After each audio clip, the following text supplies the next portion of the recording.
como decir que Jesús, cansado del camino, se sentó en el pozo de Samaria, yendo a Samaria, ¿se acuerdan? No hay nada más humano que sentirse cansado, pero al mismo tiempo nosotros encontramos que ese que se sintió cansado y se sentó, dice la Biblia que en el versículo 1, verso 1 de Juan, que era Dios.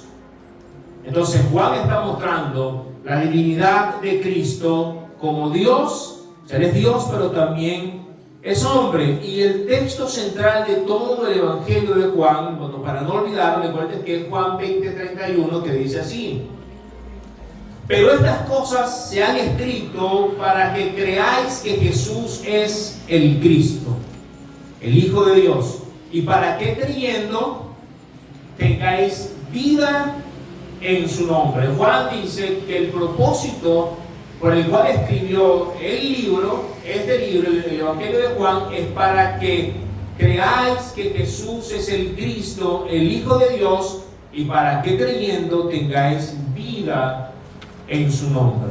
Amén. Todo eso está allí y Juan va a señalar 7 señales principales en su Evangelio, 7 milagros principales. Y cuando hablamos del capítulo 2 de Juan, estamos hablando de esa primera señal que Juan plasmó, ese primer milagro que Juan plasmó en su Evangelio, como el inicio de la manifestación de la gloria del Señor como el Hijo de Dios, como el principio de señales que Él hizo. Amén. Y nosotros encontramos en lo que hemos revisado hasta ahorita, que cada persona que Juan describe viene para dar testimonio. Por ejemplo, Juan el Bautista dijo en Juan 1:21, he aquí el Cordero de Dios que quita, Juan 1:29, he aquí el Cordero de Dios que quita el pecado del mundo. Luego tenemos el testimonio de Andrés, que dijo lo siguiente, dijo, hemos hallado, le dijo a Felipe, a Pedro, hemos hallado al Mesías, que traducido es Cristo. Luego tenemos el testimonio de Felipe, que le testifica a Natanael y le dice, hemos hallado a aquel de quien escribió Moisés en la ley, así como los profetas, a Jesús, el hijo de José. Y finalmente el testimonio de Natanael, que le dijo, tú eres el Hijo de Dios, tú eres el Rey de Israel. Disculpen que no le di las citas bíblicas. El caso de Natanael es 1:49, el caso de Felipe es 1:45, el caso de Andrés es 1:41. Y ahora lo que va a dar testimonio de Cristo ya no es el testimonio de las palabras de los hombres, sino que en esta ocasión va a dar testimonio su propia obra. O sea, la obra de Cristo da testimonio de quién es Él. Y es interesante esto porque Jesús le decía a aquellos que le seguían, si no creen mis palabras, entonces crean a las obras que he hecho, porque las obras de Cristo dan testimonio de Él como Hijo de Dios. Amén. Y ahora entonces encontramos esta obra en el capítulo 2, es la obra que va a dar testimonio. Ahora, en este capítulo 2, vaya al verso 11, que ese verso 11 es el centro o lo central de este episodio, que vamos a tocar cosas importantes de este episodio. Pero el centro del episodio está en el verso 11, donde dice, este principio de señales hizo Jesús en Caná de Galilea y manifestó su gloria. ¿Qué hizo? Manifestó su gloria y sus discípulos creyeron en Él. Este es lo central de este pasaje que estamos estudiando ahora. Bien, ahora fíjense algo, la importancia, no vamos a tocar cosas de que ya dijimos la semana pasada, así que vamos a dar continuación, pero yo quiero tocar algunos puntos importantes sobre el tema de que Jesús asistiera a una boda. La importancia de que Jesús asista a una boda es tan importante nosotros hacer un énfasis en esto. Es tan importante que nosotros señalemos esto, y más en estos tiempos donde se ha menospreciado el matrimonio. El matrimonio es visto como una cosa extraña, como una cosa rara, y es casi que un milagro hoy día que una pareja pueda contraer matrimonio. Podemos unirnos en concubinatos, podemos tener una relación de unión, de lo que sea, pero no el matrimonio, no honrar el matrimonio. Es una de las cosas que nosotros vemos hoy día. Esto que es un contrato civil y que es un pacto ante Dios. Ahora, el hecho de que Jesús participara en estas bodas, estamos viendo la aprobación de Jesús en el matrimonio. No sé cómo le fue a usted en su matrimonio, no sé cómo le está yendo a usted en su matrimonio, no sé si usted está en unión pero no está casada o no está casado, pero lo que quiero que sepa es que el hecho de que Jesús asistiera a una boda nos habla de la importancia para Cristo del matrimonio. Lógicamente, el matrimonio llevado a cabo según lo establecido por el Señor en su palabra, según los parámetros que el mismo Dios ha establecido.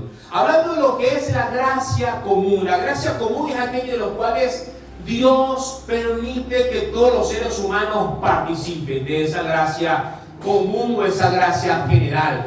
No está señalada exclusivamente para sus hijos, es para toda la humanidad. Bien, el matrimonio es considerado como la gracia mayor que Dios ha dado al ser humano para su bendición y su deleite. Es decir, de la gracia común, lo que está en la cúspide, lo que está arriba, lo que está como lo más alto y sublime de las gracias que Dios ha dado al ser humano, desde su creación en el Edén, encontramos allí al matrimonio como ese estado de bendición, como eso que Él ha creado para el deleite del hombre y para su bendición. Lógicamente, el diablo ha de atacar el matrimonio. El diablo ha de buscar de destruir el matrimonio, porque sabe que esto es lo que puede generar bendición al ser humano y estabilidad en nuestra sociedad. Amén. Ahora fíjese algo. Esto, vamos un momento acá. Yo quiero compartirle algo que siempre compartimos en las bodas. A ver, ¿qué es el matrimonio? ¿Qué es el matrimonio? Escuche, el matrimonio es un estado honroso. ¿Qué es el matrimonio? Un estado honroso. Un estado honroso, no deshonroso, honroso. Es un estado honroso instituido por Dios. ¿Quién lo instituyó? Dios. Instituido por Dios para solemnizar, instituido por Dios, se me fue acá, matrimonio honroso, instituido por Dios y santificado por la presencia de nuestro Señor en las bodas de Caná de Galilea. Escuche, la Biblia dice que es honroso en todos el matrimonio y que se le consagra como la unión, como símbolo de la unión mística entre Cristo y la iglesia. Es decir, el matrimonio se compara a la relación de Cristo y la iglesia. Lo mismo. Y lo que Cristo ha hecho por la iglesia es llamado el hombre a hacer por su esposa, y lo que la iglesia es llamada a hacer por Cristo es la esposa llamada a hacer por su esposo. Y de esa misma manera una unión santa, pura, para siempre. Así entonces es comparada la unión de la iglesia con Cristo. Recuerde que la iglesia es la esposa de Cristo y sería de presentar como una iglesia santa y sin mancha delante de Él. ¿Y qué tendremos en el cielo? Si a usted no le gusta la boda, entonces no sé cómo va a ser en el cielo, ¿verdad? Porque ¿qué tenemos en el cielo? ¿Qué tenemos en el cielo? Las bodas del Cordero de Dios. Es interesante que Jesús inicia el ministerio con unas bodas, o sea, su ministerio no diríamos que público totalmente, pero su primera señal lo hace en una boda, pero la unión final de la iglesia y Cristo en el cielo será en una boda. El matrimonio debe contraerse con reverencia y en el temor de Dios, considerando los fines para los cuales se ordenó, es decir, para el compañerismo. ¿Para qué? Compañerismo. Hombres, mujeres, para el compañerismo, el apoyo y el consuelo. Que los esposos deben tributarse recíprocamente mientras vivan. ¿Qué más? El matrimonio fue ordenado para continuar la sagrada institución de la familia y para que los hijos que son herencia del Señor sean criados en piedad y rectitud. Mi amado hermano, el reflejo de nuestra sociedad, o la sociedad es el reflejo de lo que sucede en los hogares. El matrimonio genera o da, no sé cómo dice, contribuye al bienestar de la sociedad. Porque una relación seria, sólida, de respeto y de unión va a generar lógicamente hijos que se van a criar en una familia donde se van a enseñar principios, ¿verdad?, de respeto, de amor, de temor de Dios, y esos hijos han de construir o han de beneficiar nuestras comunidades y nuestra sociedad. Así que cuando nosotros vemos que la delincuencia aumenta, cuando nosotros vemos que la inmoralidad aumenta, cuando nosotros vemos que los principios se han desvalorizado, se han deshumanizado al ser humano, eso comienza, ¿sabe dónde? Aquello que Dios instituyó en el hogar, en la familia. ¿Sí o no? Bueno, quizá usted dice, bueno, yo vengo de una familia de mamá y papá y fue un ejemplo y todo, pero tengo, mis hermanos no son necesariamente, o mis hermanos fueron realmente quizás buenas personas. Bueno, esas son las excepciones, pero le aseguro que cuando criamos a nuestros hijos en la unión matrimonial, que ellos ven papá y mamá y les instruimos, hay un respeto y hay amor y hay unidad, y le aseguro que aunque el hijo se descarríe un poco, no se le va a hacer tan fácil, porque tiene un principio que se le ha enseñado y es el modelo que él va a seguir. Así que el matrimonio contribuye también al bienestar de la sociedad y transmite mediante el buen orden la pureza, la santidad y la verdad de generación a generación. Si el diablo quiere destruir nuestra sociedad, él solamente tiene que destruir el matrimonio. Y ya lo demás está garantizado. Ya lo demás está hecho. Escuchen, en el huerto del Edén, Dios instituyó esa unión con la primera pareja humana a fin de hacer feliz a la humanidad. No, hermano, el matrimonio es para ser feliz. Bueno, si no estás siendo feliz en tu matrimonio, algo está fallando. Seguramente hay una falla. Seguramente. O tú no estás cumpliendo con tu rol como hombre, o tú estás fallando como hombre, o tú no estás cumpliendo tu rol como mujer, o estás fallando en algo. Algo está sucediendo allí.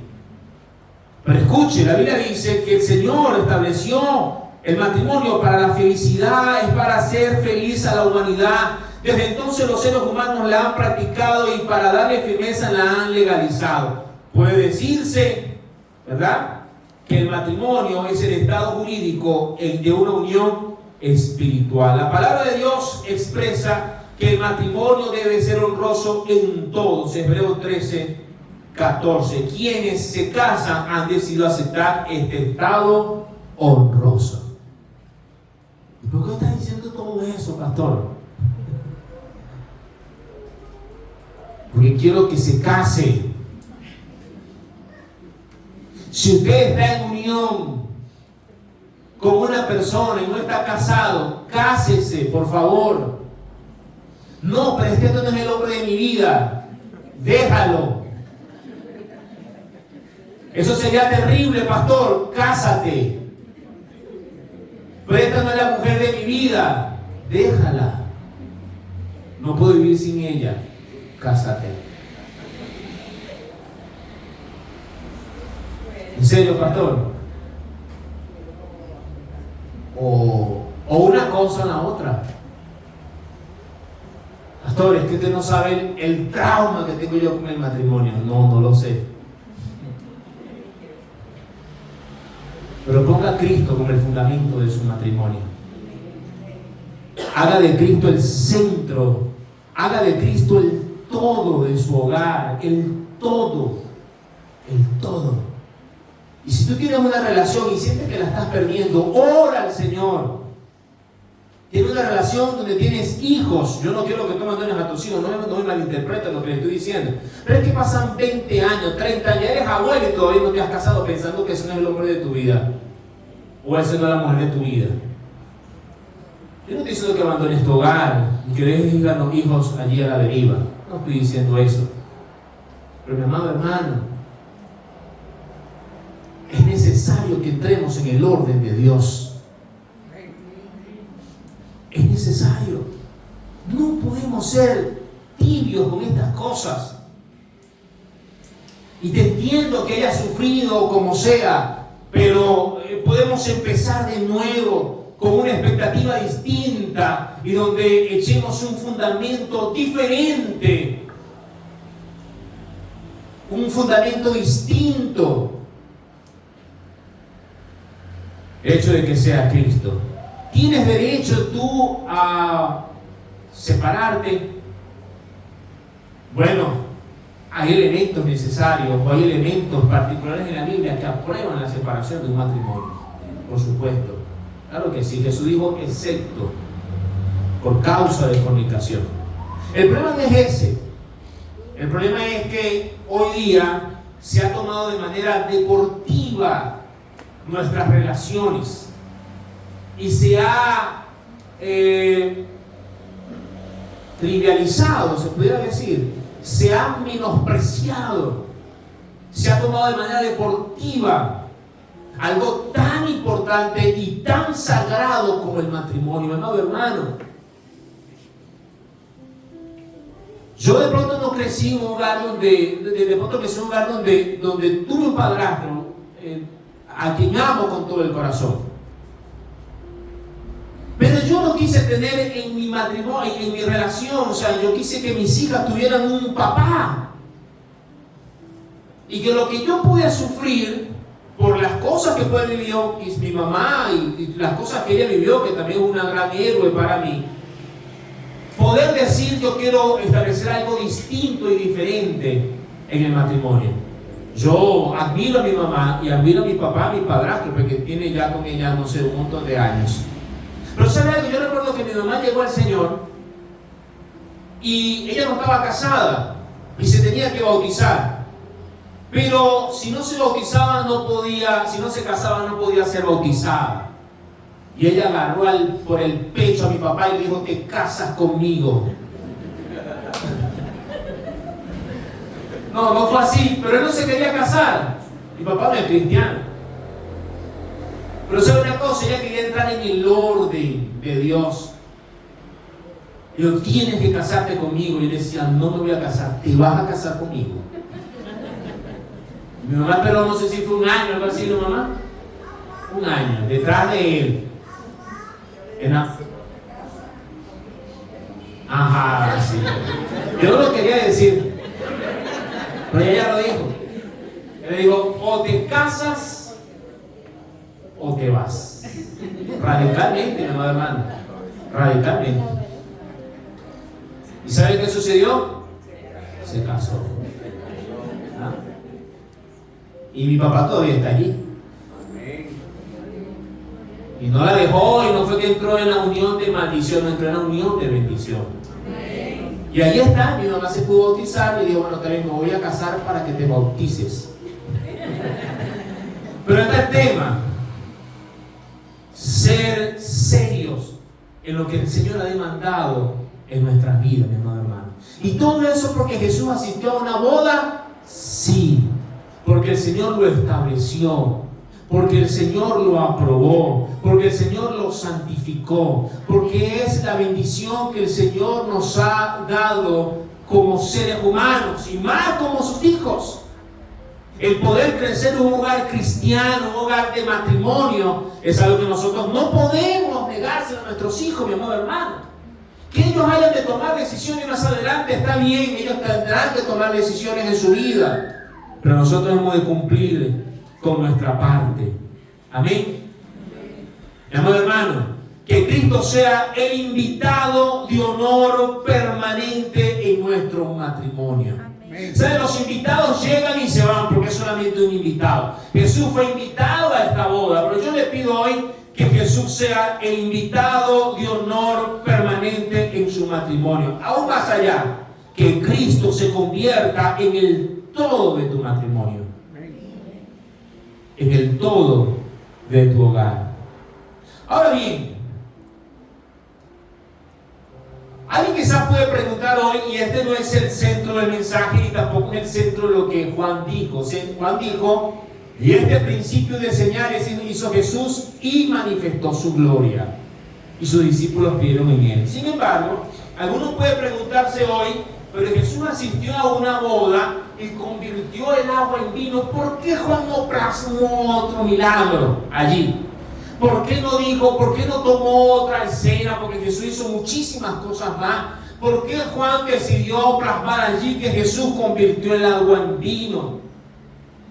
Y hay personas que esto les puede generar alguna especie, que no me voy a desviar del propósito principal, creo que es importante aclararlo, porque muchos, para justificar algún problema de adicción que tienen en su vida, dicen muy espiritualmente y muy profundamente, pero Cristo convirtió el agua en vino. Y fueron como 600 litros que convirtió en vino.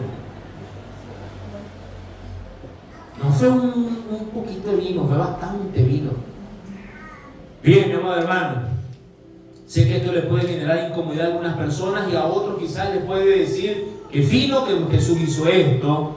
Pero ni una cosa ni la otra. ¿Qué hacemos para responder a una pregunta como esta? ¿Será que Jesús está aprobando entonces la embriaguez, la borrachera y todo lo demás? Bien, yo le voy a hacer unas preguntas y usted se va a responder. Primero, le pregunto, ¿la glotonería es pecado?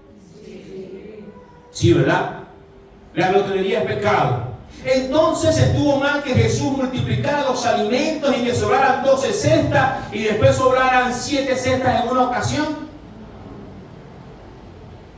Le estoy cambiando el milagro ahora, ¿no? Usted quería que cambiara el milagro. La glotonería es pecado, ¿cierto? Sí, es pecado. Y está entre los 7 pecados, ¿no? Que dicen por allí. No sé si es un cosa invento de la gente, pero se habla de la glotonería, ¿no? Como pecado. ¿Qué más? ¿Glotonería ahí? La gula. Ok. Eso quiere decir que entonces que Jesús aprueba eso cuando multiplicó los alimentos y sobraron 12 cestas y en la otra sobraron 7 canastas de pan y de comida allí. ¿Sí? ¿Significa eso? Diga pues, ¿sí o no? No, pero dígalo así, no. No significa eso. Eso entonces no quiere decir que Jesús está promoviendo la glotonería. Ahora le pregunto una cosa, el mal uso de las plantas medicinales que Dios creó, ¿ok?, que son mal usadas para el consumo de drogas, ¿hace a Dios culpable de las adicciones a las drogas? No. Pues entonces alguien puede decir, pero el Señor creó la matica de marihuana allí. ¿Eso hace a Dios culpable de las adicciones? No. Porque la mata no es mala, lo malo es lo que tú haces con la mata. La comida no es mala, malo es el mal uso que hace de la comida. ¿Sí o no? Así que los alimentos, las plantas medicinales no son malas en sí mismos, tampoco el vino es malo en sí mismo. El mal uso del vino sí es pecado. Así como Jesús no está promoviendo la glotonería cuando multiplicó los alimentos, tampoco está promoviendo la borrachera ni la embriaguez cuando convirtió el agua en vino. ¿Sí? Segundo lugar, el vino también fue usado como fines medicinales, como el caso de Timoteo, a quien Pablo le dijo, que dijo Pablo a Timoteo, que le dijo 1 Timoteo 5:23, ya no bebas agua, sino usa de un poco de vino por causa de tu estómago y de tus frecuentes enfermedades. En una ocasión me invitaron a mí a comer una cena de Navidad. Y la persona que nos sirvió la cena de Navidad me puso una copa de vino. Y yo no hallaba cómo hacer. Yo quería agua y le pedí agua, pero me puso la copa de vino allí. Y digo, no tenían agua, que era la cosa. Pero estaba el vino para la cena. Y yo no estoy acostumbrado a nada de eso. Y aquí en Venezuela usted no come con vino, ni nada por el estilo. Y yo dije, ¿cómo hago? Bueno, voy a tener que comer y tomar vino. Y comí y tomé vino. No me embriagué. No me emborraché tampoco, lógicamente. Hay que tomar varias copas para que eso suceda. Pero algo me di cuenta ese día. Entendí lo que mucha gente dice cuando se toma una copa de vino después de comer. ¿Por qué? Porque ¿sabes cómo son las cenas de Navidad en nuestro país, verdad que sí? Que son así, mucho.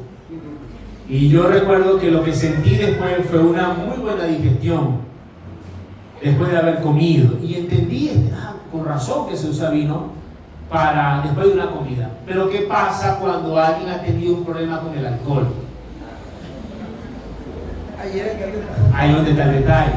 Porque yo no tenía ningún problema con el alcohol. Una vez alguien me escribió de otro país, que de otro país, dice, pastor, estoy molesto porque el domingo enseñaron en la iglesia y esta persona pareciera que estaba promoviendo la bebida y porque dijo esto y aquello y todo lo demás. Y entonces yo me molesté y le refuté porque yo prometí que más nunca en mi vida probaría ni una gota de alcohol. Porque tuvo problemas con la bebida. Bueno, si tienes problemas con la bebida y vas a cometer el pecado de embriagarte, entonces no lo tomas ni siquiera con comida. Pero fíjese algo, Pablo dijo a Timoteo, toma un poco de vino a causa de tus enfermedades. Ay, pastor, me siento mal del estómago ahora todos los días.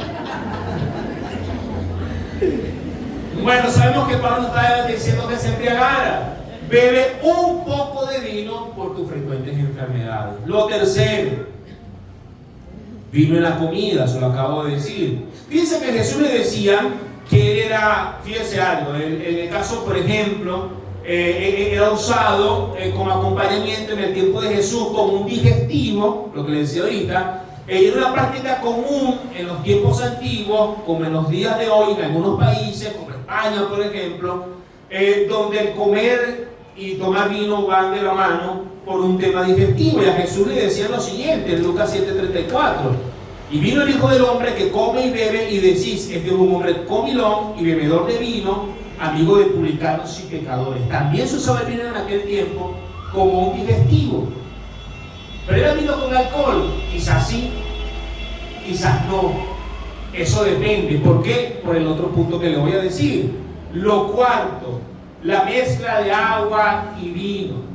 Y por eso creo que cuando Jesús tomaba vino no era vino fermentado, o no sabemos si este vino que Jesús convirtió en un vino fermentado o no. Ese no es el punto central. Pero el tema es que en aquel tiempo también se practicaba lo siguiente. En la antigüedad los judíos y otros pueblos mediterráneos mezclaban habitualmente el vino con agua. Esta práctica era necesaria porque el vino era denso y fermentado, era similar a un jarabe, por lo que el agua permitía beberlo durante horas sin emborracharse rápidamente. Además, ayudaba a desinfectar el agua potable, es decir, lógicamente era costumbre porque no había filtros, no había nevera tampoco que conservaran esto, no había refrigeración ni nada por el estilo, así que el vino se fermentaba muy rápido. ¿Y qué hacían entonces? Le echaban agua y lo diluían, y una persona podía tomar vino y agua y era lo mismo y no se emborrachaba. ¿Sí me explico? Entonces, el hecho de que suceda este milagro allí no está, primero por todas las cosas que le he explicado, pero no necesariamente estamos hablando de un vino fermentado. Pero lo que sí quiero que sepa es que le dice que era un buen vino. Si era fermentado o no, ese no sería el punto. El punto es que Jesús lógicamente no está promoviendo en este caso la borrachera o la embriaguez. ¿Están aquí conmigo? Sí. ¿Los tengo aburridos? No. Muy bien, hermano, pero escuchen lo quinto, y esto sí está claro en la Biblia. Esto sí está totalmente claro, esto lo puedo decir con toda claridad.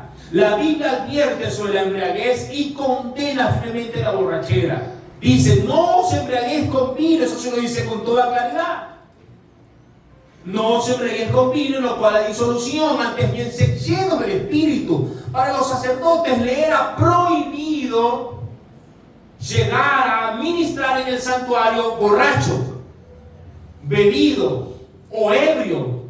Moría.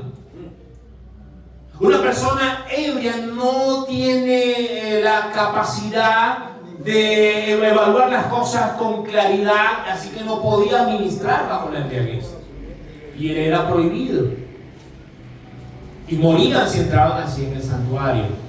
Por otro lado, vemos en 1 Corintios 6:10, dice: ni los ladrones, ni los ávaros, ni los borrachos, ni los maldicientes, ni los estafadores heredarán el reino de Dios. En esta lista tenemos ni los borrachos. Así que beber vino es una cosa, embriagarse es otra, y borrachera son otra. Son tres cosas totalmente diferentes. Es importante que aclaremos esto en el mensaje de hoy. Ahora bien, fíjense lo siguiente. Vamos al verso 6. Dice: y estaban allí 6 tinajas de piedra para agua, conforme al rito de la purificación de los judíos, en cada una de las cuales cabían 2 o 3 cántaros. Continuando con el verso que dejamos la semana pasada, algunas características de estas tinajas que reflejan la condición del hombre. 1, eran tinajas ordinarias, comunes y corrientes, estaban arrumadas en un lugar oscuro, así que reflejan la condición del ser humano sin Cristo, porque eran de piedra. Muestra el corazón del hombre sin Cristo, un corazón de piedra. Estaban arrumadas, estaban en un lugar oscuro, eran comunes y corrientes. ¿Qué más? Estaban vacías, que refleja la condición del ser humano sin Cristo. Una vida vacía, entonces una vida arrumada en un lugar oscuro, con un corazón de piedra. Pero ¿qué más? Eran solo para un rito que no transformaba a nadie, era para el agua y para la purificación. Los judíos estaban acostumbrados a muchos lavamientos, añadiendo así a la ley un montón de cosas que no estaban escritas. Y por eso juzgaban a Jesús, porque los discípulos comían sin lavarse el agua, porque entonces si llegaban a la casa se lavaban, si salían de la casa se lavaban, si llegaban al santuario se lavaban, y en todos lados estaban haciendo una práctica religiosa que no transformaba el corazón. Porque Jesús le decía: ustedes son un sepulcro blanqueado. Por fuera parecen limpios, pero por dentro están llenos de huesos y de huesos secos. Hay mortandad, mortecina dentro. Así que eran solo para el rito, el lavamiento de los judíos que ellos practicaban. Recuerda entonces que una vida sin Cristo es una vida de una práctica religiosa vacía. ¿Cuántos han tenido religión? ¿Sí? Toda la vida hemos tenido religión. Ahorita tenemos religión, practicamos una religión, ¿sí o no? Pero ¿cuántos han tenido comunión con Cristo? Son dos cosas distintas. Muchos tenemos religión, pero no tenemos comunión, no tenemos relación, no tenemos intimidad. Y estas vasijas de piedra, estas tinajas de piedra, reflejan entonces esa religión vacía que no transforma nada dentro de nosotros, no nos cambia, no nos transforma. ¿Por qué? Porque Juan dijo que Cristo es el que bautiza con el Espíritu Santo y con fuego. Ahora bien, esas tinajas representan nuestras vidas, pero también el agua que estaba allí dentro. Pero ¿sabes una cosa? Esta agua se convirtió en vino, fue convertida por el Señor. Vamos al verso 7, del 7 al 8. Dice así: Jesús les dijo: llenad estas tinajas de agua, y las llenaron hasta arriba. Dios hace una obra completa, siempre, ¿verdad? Hasta arriba. Entonces les dijo: sacad ahora y llevad la maestresala, y se la llevaron. Cuando el maestresala probó el agua hecha vino, sin saber él de dónde era, aunque lo sabían los sirvientes que habían sacado el agua, llamó al esposo. Algo extraordinario ocurrió con lo ordinario. Algo extraordinario ocurrió con lo ordinario. ¿Sí? El agua fue convertida en un elemento distinto. El agua fue convertida en vino. Ahora bien, ¿en qué momento el agua dejó de ser agua y se convirtió en vino? ¿Y cómo ocurrió ese milagro? ¿Usted puede identificar eso en el pasaje? ¿Puede verlo allí a ver en qué momento ocurrió? Uno puede preguntarse mientras llenaban las tinajas, ¿será que se convirtió en vino mientras las llenaban? Después de estar llenas hasta arriba, ¿será que allí se convirtió? Pregúntale que está a su lado, ¿en qué momento ocurrió el milagro? Pregúntele. Y si ve que estás teniendo visiones, dígale, estás teniendo visiones, muéstrame la visión que estás teniendo. Chico, con este calor y aquí, concha, es posible que le pueda dar sueño. Pero ¿cuándo ocurrió? Mientras la sacaban y las llevaban al maestresala, justo antes de él probarla. Le voy a decir cuándo ocurrió esto. Ocurrió, ¿sabe cuándo? No sé. No lo sé. Cuando le digo a mujer que quieres conmigo. No lo describe allí tampoco. No. ¿Cuándo ocurrió ese milagro? La verdad es que no lo sabemos. No podemos señalar en qué momento eso ocurrió, pero eso me gusta. ¿Sabe por qué? Porque esta transformación de agua en vino me recuerda a la conversación de Jesús y Nicodemo. ¿Por qué razón, me dirá usted? Me recuerda a la conversación de Jesús y Nicodemo. Escuche lo que le dice Jesús a Nicodemo, Juan 3:8. El viento sopla de donde quiere y oye su sonido, mas ni sabe de dónde viene ni a dónde va. Así es todo aquel que es nacido del Espíritu.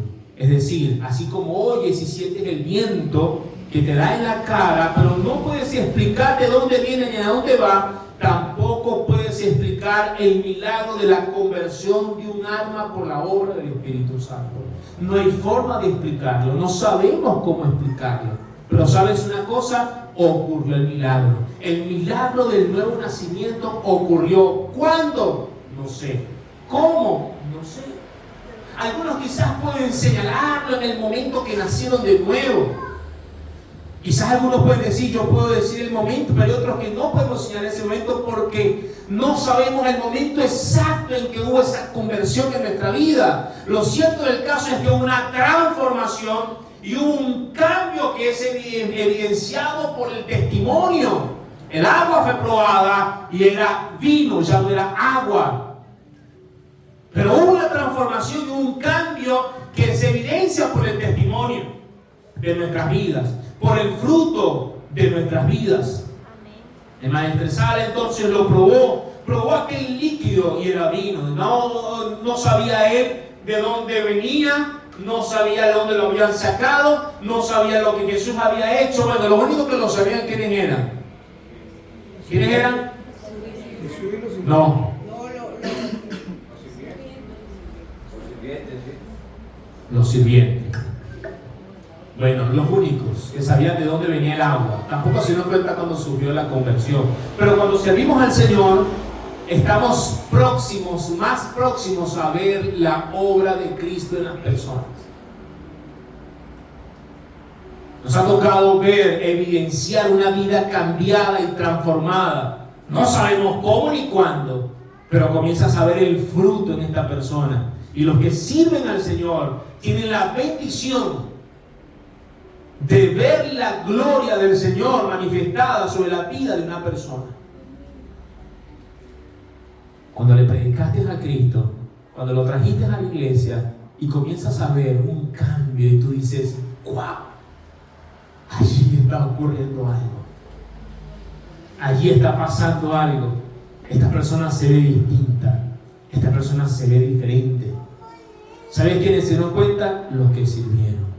Ahora, el agua era común corriente, así como lo es todo hombre. Sin embargo, Jesús hizo el milagro de conversión del agua en otro elemento distinto. Así hemos sido todos agua común, personas comunes y corrientes, sin nada especial ni extraordinario. Pero Cristo nos transformó en algo nuevo. Somos hijos de Dios.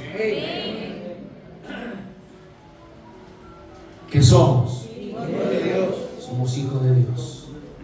Y así como el vino alegra el corazón de los hombres, Dios ha transformado nuestra vida para gozo de las personas y gloria de Dios. ¿Sabe algo, mi amado hermano? Nada es tan hermoso como ver un alma transformada y cambiada. Este muchacho que era terrible, este muchacho que se portaba mal, que era mal hijo, o era mal padre, o lo que sea, y Dios comienza a orar en esa persona. Ahora el testimonio de esta persona alegra el corazón de quienes le ven y dicen: wow, algo pasó con estas personas. ¿Y sabe qué más sucede? Damos gloria a Dios. Aquel maestro de ceremonia declara lo siguiente y le dijo: todo hombre sirve primero el buen vino. Le dijo al esposo, verso 10: y cuando ya ha bebido mucho, entonces el inferior, mas tú has reservado el buen vino hasta ahora. Mi amado hermano, la conversión del Señor en nosotros, o la obra de Dios en nuestra vida, va a ser una obra completa. Completa, no a medias, completa. Hasta ahora has reservado el buen vino. El buen vino se servía primero.